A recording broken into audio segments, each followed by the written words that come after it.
Hello everyone, this is the fifth video of the chapter Organisms and Population।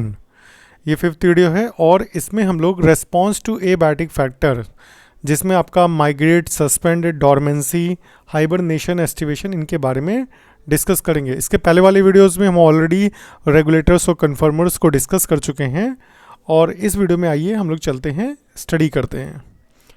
देखिए migrate ऐसा phenomena है जिसमें जो कन्फॉर्मर्स होते हैं, दैट मीन्स जो बदलते इन्वायरमेंट के साथ एक ब्रॉड रेंज में अपने जो इंटरनल इन्वायरमेंट है उसको मेंटेन नहीं कर पाते हैं, तो वो माइग्रेशन का सहारा लेते हैं।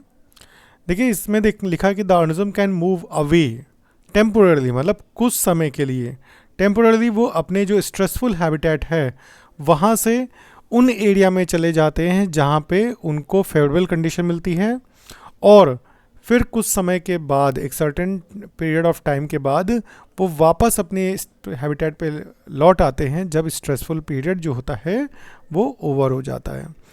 ठीक है, अगर हम ह्यूमन एनालॉजी देखें, this study is just like a person moving from Delhi to Shimla. मतलब एक स्टडी इस तरीके से है कि अगर दिल्ली में बहुत गर्मी पड़ रही है तो पर्सन मूव कर जाएगा शिमला को, ठीक है, जब समर का ड्यूरेशन रहेगा, और जब वापस विंटर सीज़न आएगा, जब समर जो है, जो हॉट सीज़न है वो कम हो जाएगा, तो वो वापस अपना दिल्ली को आ जाएगा। तो इसी तरीके से होता है माइग्रेशन। बहुत से एनिमल, पर्टिकुलरली अगर हम बर्ड्स देखें तो जब विंटर आता है तो लॉन्ग डिस्टेंस माइग्रेशन करती हैं, ठीक है, और उन एरियाज़ में जाते हैं जो ज़्यादा हॉस्पिटेबल होते हैं, उनके लिए ज़्यादा फेवरेबल कंडीशन होता है। हर सर्दियों में जो फेमस आपको केवलादेव नेशनल पार्क है, ये भरतपुर राजस्थान में है, बर्ड सेंचुरी है, तो यहाँ पे बहुत सारी हज़ारों की संख्या में माइग्रेटरी बर्ड्स आती हैं साइबेरिया से एंड अदर जो बहुत ज़्यादा ठंडे उत्तरी प्रदेश हैं उन एरिया से, जहाँ पे ठंडक बहुत ज़्यादा बढ़ जाती है, वहाँ से जो साइबेरियन पक्षी हैं या जो दूसरी माइग्रेटरी बर्ड्स हैं वो Bharatpur bird sanctuary Keoladeo national park में भी आ जाते हैं, जहाँ पे इनके लिए जो इन्वायरमेंट होता है वो बहुत ही फेवरेबल होता है। ठीक है, आइए, ये तो हो गया माइग्रेशन। दैट मीन्स कि जब स्ट्रेसफुल कंडीशन आती है तो कुछ समय के लिए वो उन एरिया में चले जाते हैं जहाँ पे उनके लिए फेवरेबल कंडीशन होती है, और बाद में जब उनका नेटिव हैबिटेट है, जब वहाँ पे स्ट्रेसफुल कंडीशंस ओवर हो जाती हैं तो वापस अपने एरिया में लौट आते हैं। नेक्स्ट फिनोमिना है जिससे ऑर्गेनिजम्स जो स्ट्रेसफुल कंडीशन है उसके अगेंस्ट अपने आप को प्रोटेक्ट करते हैं, वो है सस्पेंड। सस्पेंड का मतलब आप जानते हैं कि जैसे कुछ समय के लिए एक्टिविटीज़ को रोक देना, सस्पेंशन हो जाना। देखिए बैक्टीरिया, फंजाई और जो लोअर प्लांट्स हैं, ये जब बहुत ही ज़्यादा स्ट्रेसफुल कंडीशन आती है, बहुत ही ज़्यादा अनफेवरेबल कंडीशन आती है, तो उसमें सर्वाइव करने के लिए वो क्या करते हैं, बहुत सारे थिक वॉल्ड स्पोर्स बना लेते हैं, और ये स्पोर्स उन अनफेवरेबल कंडीशन में सरवाइव करते हैं, रेजिस्टेंट होते हैं ये, और जब दोबारा सूटेबल इन्वायरमेंट आता है, जो फेवरेबल इन्वायरमेंट आता है, तब वो जर्मिनेट करते हैं और आगे फर्दर इनकी नई ऑफस्प्रिंग्स को डेवलप करते हैं। अगर हम हायर प्लांट्स की बात करें तो जैसे सीड्स हैं या कुछ दूसरे जो वेजिटेटिव रिप्रोडक्टिव स्ट्रक्चर्स हैं, that serves as a mean to tide over. ये रिप्रोडक्टिव स्ट्रक्चर्स और जो सीड्स हैं, ये उनको जो स्ट्रेसफुल पीरियड है उसको टाइड ओवर, उसको पार करने में, उसको पास करने में हेल्प करते हैं। ठीक है, बिसाइड हेल्पिंग इन डिस्पर्सल, जो सीड के होते हैं वो डिस्पर्स भी होते हैं। देखिए सीड्स क्या है, ये जर्मिनेट करते हैं और एक नया प्लांट बनाते हैं जब फेवरेबल मॉइस्चर और टेम्परेचर उसको मिलता है। और इनकेस अगर मान लो सीड को फेवरेबल टेम्परेचर है, मॉइस्चर कंडीशन नहीं मिल रही है, तो वो अपनी मेटाबॉलिक एक्टिविटीज़ को रिड्यूस कर देते हैं बहुत ही ज़्यादा, और वो एक स्टेट ऑफ डॉर्मेंसी में चले जाते हैं। डॉर्मेंसी वो स्टेट है जिसमें जो सीड्स होते हैं वो अपनी मेटाबॉलिक एक्टिविटीज़ को सबसे ज़्यादा रिड्यूस कर देते हैं और एक लंबे समय तक वो डॉर्मेंट फेज में बने रहते हैं। और जब भी स्ट्रेसफुल कंडीशन ओवर हो जाती है, जब उसको फेवरेबल कंडीशन मिलती है, मॉइस्चर मिलता है, सॉइल मिलता है, जैसे आप यहाँ पे देखिए ये सीड है और यहाँ पे देखिए ये जब उसको सनलाइट है, उसको प्रॉपर सॉइल और मॉइस्चर मिला, तो देखिए वो जर्मिनेट कर गया और जर्मिनेट करके उसने कंप्लीट एक प्लांट डेवलप कर लिया। एनिमल्स में भी क्या होता है, जो ऑर्गेनिजम्स होते हैं जो माइग्रेट नहीं कर सकते हैं, मतलब जो स्ट्रेसफुल कंडीशन को छोड़ के फेवरेबल कंडीशन में नहीं जा सकते हैं, माइग्रेट नहीं कर सकते हैं, तो वो क्या करते हैं, वो टाइम को एस्केप कर देते हैं। दैट मीन्स उस स्ट्रेस को अवॉइड करने के लिए टाइम को एस्केप कर देते हैं। इसमें आपका हाइबरनेशन और एस्टिवेशन बहुत इंपॉर्टेंट है। तो देखिए, अगर हम फैमिलियर केस देखें बियर्स के मामले में, जो भालू होते हैं वो हाइबरनेशन में चले जाते हैं, जिसको हम विंटर स्लीप बोलते हैं। ये जो है ये एग्जाम्पल है एस्केप इन टाइम का। दैट मीन्स अगर स्ट्रेसफुल कंडीशन है तो वो हाइबरनेशन में चले जाएंगे और लंबे समय तक सो जाएंगे, और जब दोबारा फेवरेबल कंडीशन आएगी तो वो फिर से अपनी नॉर्मल एक्टिविटीज़ को फॉलो करेंगे। जैसे कुछ स्नेल्स हैं, फिशेस हैं, ये बहुत ज़्यादा गर्मी आने पे, जब पानी बहुत ज़्यादा कम हो जाता है तालाबों में, तो ये एस्टिवेशन में चली जाती हैं और समर रिलेटेड जो प्रॉब्लम्स होती हैं जैसे हीट है या डेसिकेशन है, उससे ये अपने आप को प्रोटेक्ट करते हैं। जब अनफेवरेबल कंडीशन रहती हैं तो बहुत से जो जू प्लैंक्टन्स हैं, जू प्लैंक्टन्स तालाबों के ऊपर पाए जाने वाले वो छोटे यूनिसेलुलर स्पेशीज़ हैं, एनिमल्स हैं जो तालाबों और पॉन्ड्स में होते हैं। अगर इनको अनफेवरेबल कंडीशन आती है, जिस समय पानी की और बहुत ज़्यादा हीट हो जाती है, पानी की बहुत कमी हो जाती है, तो वो एक स्टेज होती है डायपॉज, इसमें आ जाते हैं। ये एक तरीके से जैसे सीड डॉर्मेंसी फेज को कवर करता है, वैसे ही जो जू प्लैंक्टन्स हैं उनमें डायपॉज होती है और उस टाइम पे इनका जो डेवलपमेंट है वो सस्पेंड हो जाता है। दैट मीन्स वो रुक जाता है। While considering the various alternatives, और इसमें बहुत सारे दूसरे अल्टरनेटिव मेथड्स भी हैं ऑर्गेनिजम्स के लिए अपनी एक्सट्रीम कंडीशंस से बचने के लिए। जो ऑर्गेनिजम्स हैं तरह तरह की जो अल्टरनेटिव जो उनके सोल्यूशंस हैं उनको वो करते हैं, जिनके वो अडेप्ट हैं। We have seen that some are, कुछ तो होते हैं they are able to respond through certain physiological adjustment. जैसे कुछ एनिमल्स होते हैं वो कुछ फिजियोलॉजिकल एडजस्टमेंट करते हैं, कुछ बिहेवियर में एडजस्टमेंट करते हैं। दैट मीन्स आपने देखा होगा जैसे टेम्परली उस एरिया से चले जाते हैं जहाँ पे उसको कम स्ट्रेसफुल हैबिटेट मिलता है, मतलब जो ज़्यादा हॉस्पिटेबल है वहाँ पे चले जाते हैं, और दोबारा जब जो कंडीशंस स्ट्रेसफुल कंडीशन जब ओवर हो जाती है तो वापस अपनी जगह पे आ जाते हैं। जैसे आप यहाँ देखिए हाइबरनेशन जो होता है वो विंटर स्लीप होता है, that helps to avoid damage from low temperature. अगर विंटर में बहुत ज़्यादा लो टेम्परेचर हो गया तो उस टाइम पे वो एनिमल्स को या ऑर्गेनिजम्स को उनको प्रोटेक्ट करते हैं और वो विंटर स्लीप में चले आते हैं, जिससे क्या होता है वो उन सर्दियों से बच सकते हैं। एस्टिवेशन इसी तरीके से समर स्लीप बोलते हैं, जो अवॉइड करता है जो ऑर्गेनिजम्स हैं उनको डैमेज से from high temperature in summer. Summer में जो बहुत ज़्यादा गर्मी पड़ती है और वाटर की बहुत कमी हो जाती है, उस टाइम पे उन ऑर्गेनिजम्स को जो मोस्टली डिपेंड करते हैं मॉइस्चर पे, वाटर पे, हैबिटेट पे, तो उनको उसको प्रोटेक्ट करने में ये हाइबरनेशन और एस्टिवेशन ये हेल्प करते हैं। दीज रेस्पॉन्सेज आर एक्चुअली, ये उनके अडेप्टेशंस हैं, ठीक है, ये अडेप्टिव फीचर्स हैं, वो उनके अडेप्टेशंस हैं। इसी तरीके से देखिए, so we can say that जो एडेप्टेशन है ये एक तरीके का ऑर्गेनिज्म का एट्रीब्यूट, एक फीचर है। वो मॉर्फोलॉजिकल एडेप्टेशन भी हो सकता है, फिजियोलॉजिकल एडेप्टेशन भी हो सकता है और बिहेवियरल एडेप्टेशन भी हो सकता है, जिससे ऑर्गेनिज्म जो होता है वो that is enable to survive and reproduce in its habitat, जिससे जो ऑर्गेनिज्म है वो सर्वाइव भी कर सकता है और रिप्रोड्यूस भी अपने हैबिटेट में करता है। बहुत सारे एडेप्टेशंस जो होते हैं वो इस तरीके से इवॉल्व होते हैं over a long evolutionary time और जेनेटिकली फिक्स हो जाते हैं। दैट मीन्स धीरे धीरे जो होते हैं, अगर लंबे समय तक अडेप्टेशंस बने रहते हैं उस पर्टिकुलर स्पेशीज़ में, तो वो उनका एक फीचर बन जाते हैं। जैसे देखिए, इन द एब्सेंस ऑफ, अगर कोई बाहरी सोर्स नहीं है पानी का, लंबे समय तक अगर पानी नहीं मिलता है, जो नॉर्थ अमेरिकन डेजर्ट में पाया जाने वाला कंगारू रैट है, जिसके देखिए फिगर है, ये कंगारू रैट है, इस capable of meeting all it's water requirement. ये अपनी जितनी भी पानी की ज़रूरतें हैं इसको वो अपने जो इंटरनल जो बॉडी में फ़ैट है उसके ऑक्सीडेशन से, जिसमें water as a by product form होता है, उसको वो यूटिलाइज़ करता है अपने बॉडी के मेटाबॉलिज्म के लिए। दैट मीन्स वो अपनी बॉडी में पाए जाने वाले फ़ैट को ऑक्सीडाइज करके, उसका ऑक्सीडेशन करके वाटर जो प्रोड्यूस होता है उसी से ही अपनी मेटाबॉलिक एक्टिविटीज़ को कंट्रोल करता है, रन करता है। इसमें एबिलिटी होती है अपने यूरिन को भी कंसंट्रेट करने की। दैट मीन्स अगर पानी की बहुत कमी है तो ये अपने बहुत ही कम अमाउंट जो है वाटर का वो यूज़ करेगा टू रिमूव एक्सक्रीटरी प्रोडक्ट, अपने एक्सक्रीटरी प्रोडक्ट्स को रिमूव करने के लिए। बहुत से डेजर्ट प्लांट जो होते हैं उनकी जो उनके सरफेस के ऊपर बहुत ही थिक क्यूटिकल होती है उनकी लीफ सरफेस पे, और उनके स्टोमेटा इस तरीके से अरेंज होते हैं सनकन टाइप, दैट मीन्स थोड़ा सा डीप पिट्स में, गड्ढों में अरेंज होते हैं, डेप्थ में अरेंज होते हैं, जिससे वो वाटर लॉस को मिनिमाइज कर सकें जो ट्रांसपिरेशन के थ्रू होता है। ट्रांसपिरेशन आपको पता ही, the loss of water in the form of water vapour from the aerial parts of the plant. तो दैट मीन्स उनके स्टोमेटा जो होते हैं वो सनकन होते हैं, जिसकी वजह से जो उनकी बॉडी से वाटर लॉस है वो बहुत ज़्यादा नहीं होने पाता है। और इस स्पेशल जो मैकेनिज्म है इसको हम फोटोसिंथेटिक पाथवे, इसको कैम पाथवे बोलते हैं, जिसे क्रसलेशन एसिड मेटाबॉलिज्म पाथवे।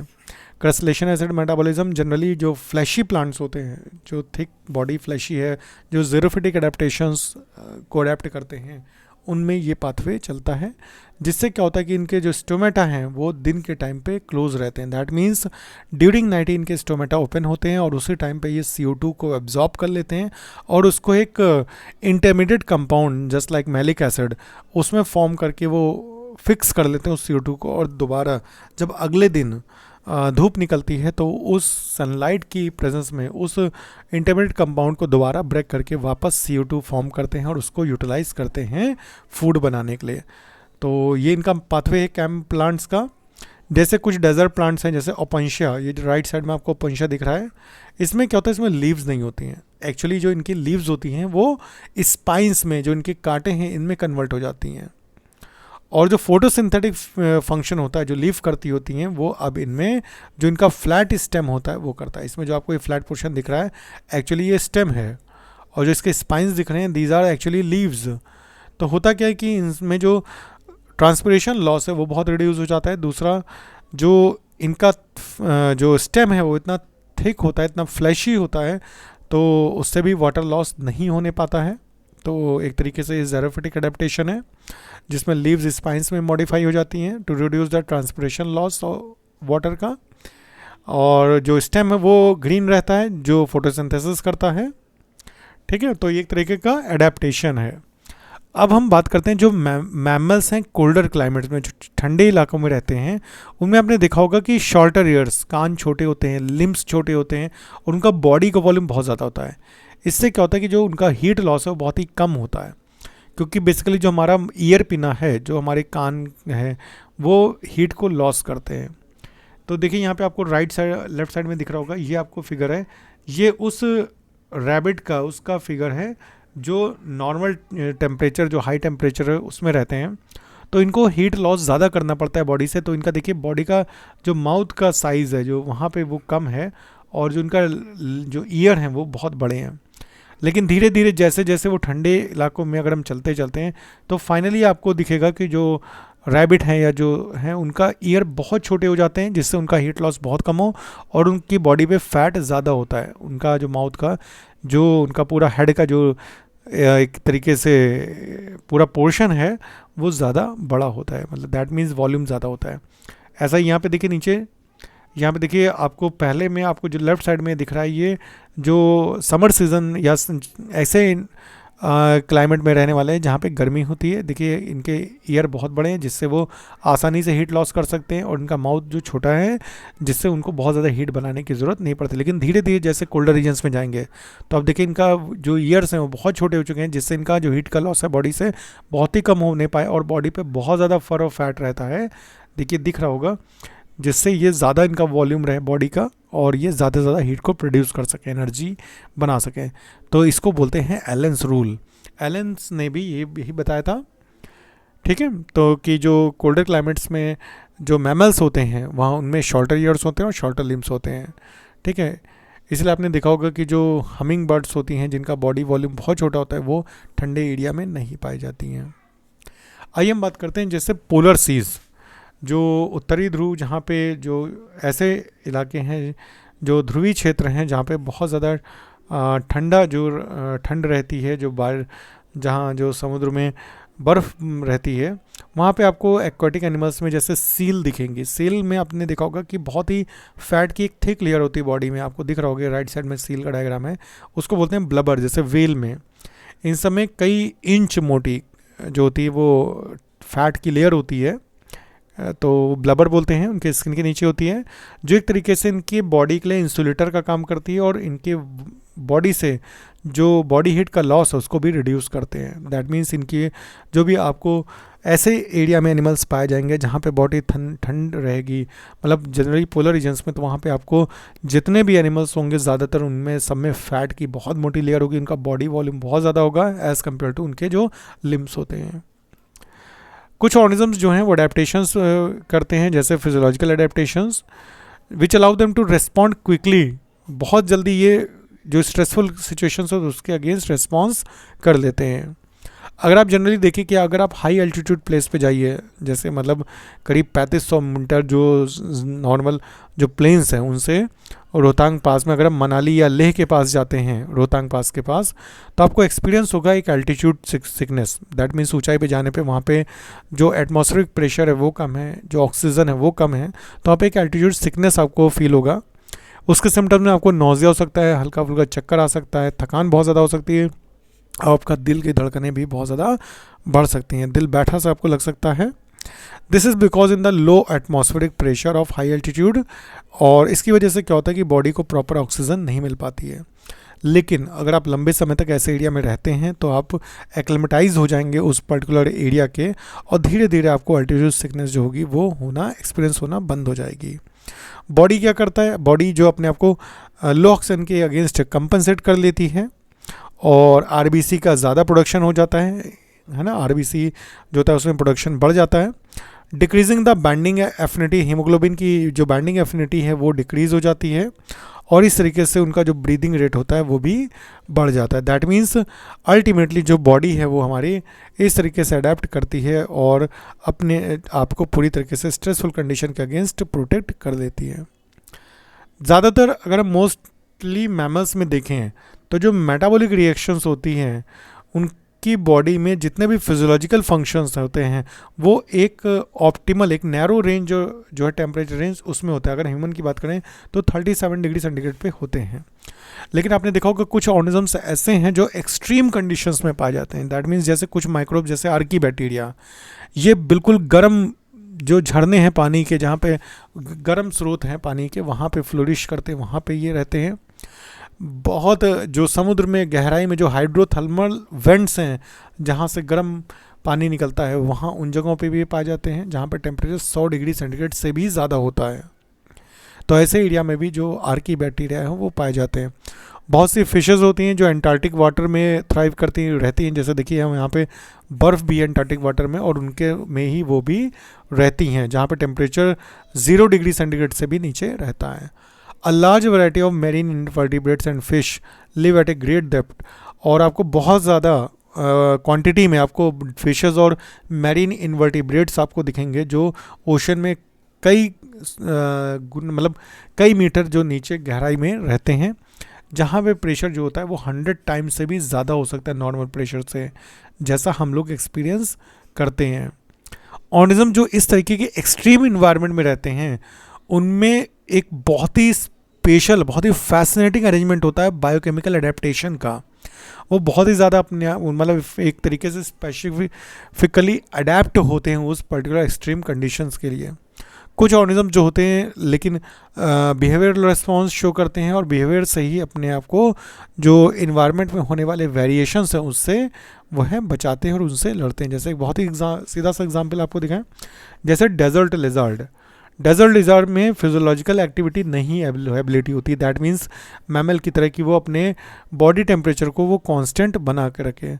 तो उसको जो हाई टेम्परेचर होता है इन्वायरमेंट का उसके हैबिटेट में, वो मैनेज करती है अपनी बॉडी को टेम्परेचर को फेयरली कांस्टेंट उसके बिहेवियर से। बिहेवियर कैसे, जब बहुत ठंडी रहती है या सुबह के टाइम पे तो वो दे बास्क इन द सन, वो सन में धूप में रहती है और धूप से वो हीट को एब्जॉर्ब करती है, और जब उसका बॉडी टेम्परेचर बहुत उसके कंफर्ट जोन से कम हो जाता है तो वो धूप में बहुत समय तक, जैसे जनरली मोस्टली रेप्टाइल्स करते हैं, वो धूप में आराम करती है, धूप में बैठती है, जिससे उसका बॉडी टेम्परेचर जो होता है वो बढ़ जाता है।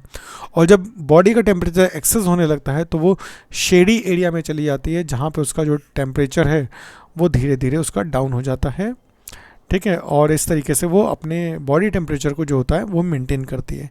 कुछ स्पेशीज़ होती हैं वो सॉइल में बरो कर जाती हैं, बिल बना के रहती हैं। तो जब बहुत ज़्यादा गर्मी पड़ जाती है तो वो एस्केप कर जाती हैं, ग्राउंड के ऊपर नहीं आती, उन हीट से बचने के लिए वो अपने बिल में गहराई में जा कर के वहाँ पे सो जाती हैं। तो ये एक्चुअली कुछ बिहेवियरल जो रेस्पॉन्स थे ऑर्गेनिजम्स के, उनको हमने स्टडी किया, और हमने एक्सट्रीम कंडीशंस में रहने वाले ऑर्गेनिजम्स को भी स्टडी किया। पोलर रीजन्स में पाए जाने वाले जैसे सील है उसको देखा, ओपोन्शिया को देखा जो एक तरीके से बहुत ही ज़ेरोफिटिक अडेप्टेशन को अडेप्ट किया है, जिसका स्टेम फ्लैशी एलेंस रूल को हम लोग ने देखा। कंगारू रैट किस तरीके से अपने जो वाटर की कमी है उसको ले अपने आप को अडेप्ट करके यूज़ करता है वाटर को, वो देखा। हाइबरनेशन एस्टिवेशन को हमने देखा, और हम लोग ने सस्पेंड जो प्रोसेस है कि दैट मीन्स जो ऑर्गेनिजम्स होते हैं जो कुछ समय के लिए अपनी बॉडी एक्टिविटीज़ को रोक देते हैं, जैसे सीड में डॉर्मेंट फेस, तो बाद में जब दोबारा फेवरेबल कंडीशन आती है तो वो अपने आप को दोबारा से रिवाइव कर लेते हैं, ये देखा। और उससे पहले हम लोग ने माइग्रेशंस के बारे में देखा, जिसमें जो ऑर्गेनिजम्स होते हैं जनरली मेनली जो बर्ड्स होती हैं वो अपने एरिया को छोड़ करके टेम्परली जब उनका हैबिटेट है उसमें बहुत ज़्यादा स्ट्रेसफुल कंडीशन आ जाती है, बहुत ही ज़्यादा ठंड पड़ने लगती है, तो वो वहाँ से उड़ करके ऐसे एरिया में पहुँच जाती हैं टेम्परली कुछ समय के लिए, जहाँ पे जो वहाँ का इन्वायरमेंट है, जो वहाँ का टेम्परेचर है वो उनके फेवरेबल होता है। और बाद में जब उनके हैबिटेट में वापस नॉर्मल कंडीशंस आ जाती हैं तो वो अपने एरिया में अपने हैबिटेट पे वापस लौट आते हैं। तो माइग्रेशन से एक तरीके से टेम्पररी मूवमेंट होता है। तो ये हम लोग ने स्टडी कर लिया है।